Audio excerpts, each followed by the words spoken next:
If you haven't heard about Anchor by Spotify, it's the easiest way to make a podcast with everything that you need all in one place. Let me explain. Anchor has tools that allow you to record and edit your podcast right from your phone or computer. When hosting on Anchor, you can distribute your podcast on any listening platform like Spotify, Apple Podcast, and many, many more. It's everything that you need to make a podcast all in one place. And best of all, Anchor is totally free. Download the Anchor app today or go to anchor.fm to get started.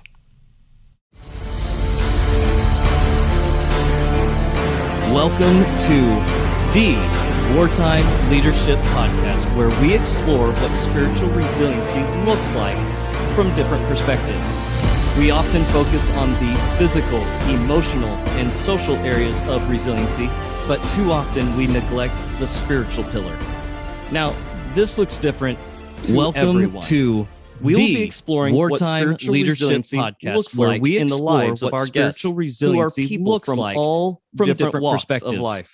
We often focus on the physical, emotional, and social areas of resiliency, your dreams into the spiritual pillar. Head over to successdraft.com to get started on your future. We'll be exploring today. Spiritual resiliency. This guest is one that I am absolutely excited about. I was introduced to him by a good friend of mine, Trip Bodenheimer.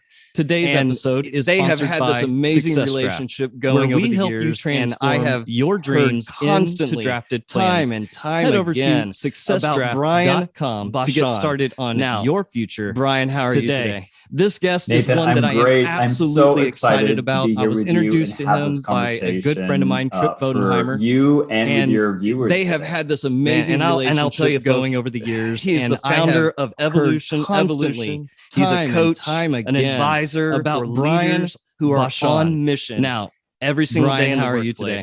He's an expert of all things talent, hiring, and interviewing. Have this conversation, truly, for you have and the golden your voice. Viewers today.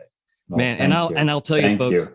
He's the founder of Evolution. Super easy. He's a coach, easy questions. An advisor for leaders. Oh my gosh, 5 questions. On mission. We'll see. Okay, every single day in the super easy. He's an expert of all things talent, hiring, and interviewing. Man, my truly superhero. You have the golden voice. Spider-Man.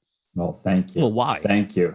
Well, because why don't we start this off what he's able to do with 5 easy questions. What he's able to get done. I mean, I think that's amazing. 5 questions. We'll see. Okay, let's take it. Let's super easy. Building. Who is your favorite and to just superhero? Help people. I think it's amazing. I've never been Spider-Man for Halloween as a kid, but I think it's pretty cool. Well, and I think he was so underestimated all the time because of his age and climb and what he's able to get done. I mean, I think that's amazing. Never underestimate somebody. All right, what is the most interesting fact about yourself? Leap and to just help people. I think it's amazing. I've never been Spider-Man for Halloween as a kid. Commercial airlines. It's pretty cool. I love and I think he was so underestimated all the time because of his age. I can spot planes in the sky and say never underestimate Airbus. All right, what is the most interesting fact about yourself? I have an app on my phone that's called Flight View, and I'm always going on fun aviation geek. I love commercial going in a plane. I love commercial airlines. I'm a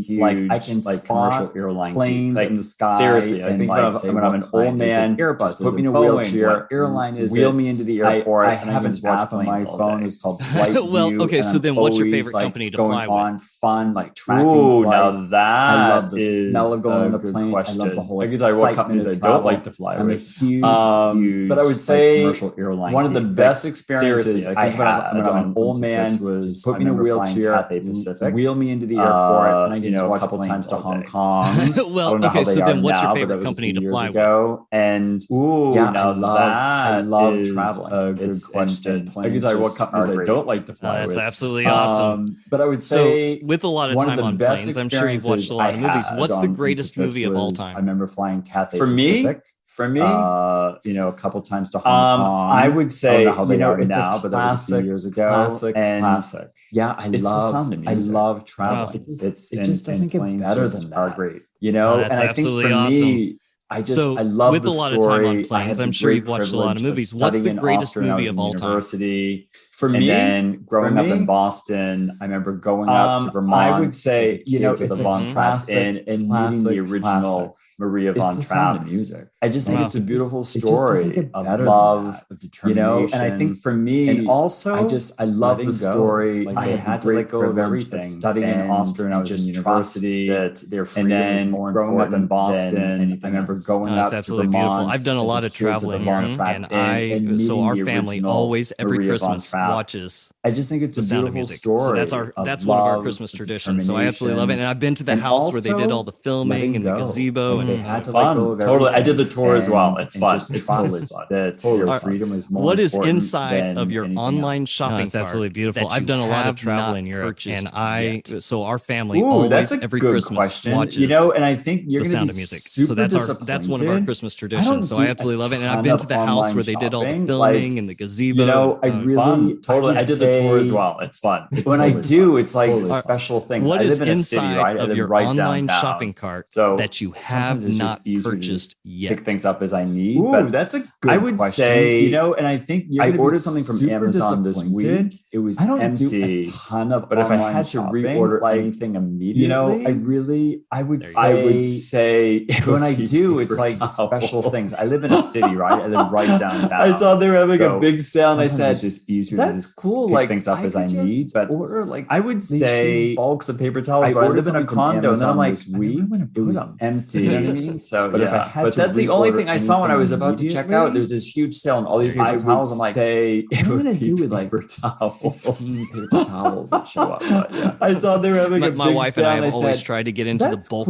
buying just simply because you can. They say you can save money, but I'm sitting here going, paper towels. But I live in a condo. Why would I ever want to have 20 tubes of toothpaste? So yeah, exactly. That's the only thing I saw when I was about to check out. And that's probably why I don't do a sale on all these paper towels. I'm like, it's just easier just to get what I need sometimes locally. Paper towels. All right, well, hey folks, I'm going to tell you right now, you are going my to wife want and to I have always tried to get into the bulk buying just simply because I've got all of mine right here, you can save money. Go, Brian. I heard that you're a wealth want to have 20 tubes. You're a gem when it comes to anything leadership-wise as well, which is great to hear. Why don't you give us a little bit of your background? Just kind of take us, hey folks, I'm going to tell you right now, whatever you want to have, please, we're pen, you're going to want to have paper. Sure, I've got all of mine right here. You know what I'll do is ready I'll just to go. do the Brian, nutshell I heard that you're a wealth of knowledge. You're a gem when it comes to anything leadership-wise as well, after which is university, great to hear. I went. Why don't you give us a little bit of your background? Just kind of take us from your past. Whatever you want to share with us, please. We're sponges. Sure, happy to do so. You know what I'll do is I'll just give you I went through seminary for 5 years. And it was a great, very positive experience. And I grew up. I was ordained in Boston. And I was a priest after university. I went and I served 4 years. I did my undergrad in Ohio. Went back to Boston. And it was amazing. I was 27 when I was in the context of the seminary. And so I was young, and it was like filled with. And I went through seminary for 5 years. And it was a great. It was very busy experience, and I loved it. And then I knew I was deeply loved. I was a priest for 8 years. And then one night I got a phone call 4 years and I had been selected by the new cardinal, amazing, from the Vatican, 27 when I was to be his new private secretary. So I was young, and it was like filled with like. So literally overnight, my life changed. It was a busy life. I was living with him. I was traveling back. I knew I was Vatican on a regular basis. People handling diplomatic. And then one night I got a phone call. It was an incredible gift by the new cardinal appointed from the Vatican. But it was also a gift to be his new private secretary. I started to realize that chief of staff. I knew I was being groomed for a lot more. So literally overnight, my life changed at a young age. But I also living with him. That's not the life I desired to live to the Vatican on a regular basis. And I wanted to stand in my own diplomatic events, free to love another person. It was an incredible gift to the world. Incredible. So I freely resigned. But it was also a gift on good terms. And I started to realize went to New York City. I knew I was being groomed for a lot more leadership and at a young age, but I also loved it. I knew that's where I wanted to be. I landed there in the world, and I wanted to stand in my own millions. I wanted to be. I ended as executive director of NYU Medical to the world, and so I freely resigned. Canadian at the time, who was a doctor, and I went to New York City to Toronto and became an executive. Continued as an executive here. I became a partner in executive search. I knew that's where I wanted to be. Most importantly, I landed there in the world of philanthropy on November 11th.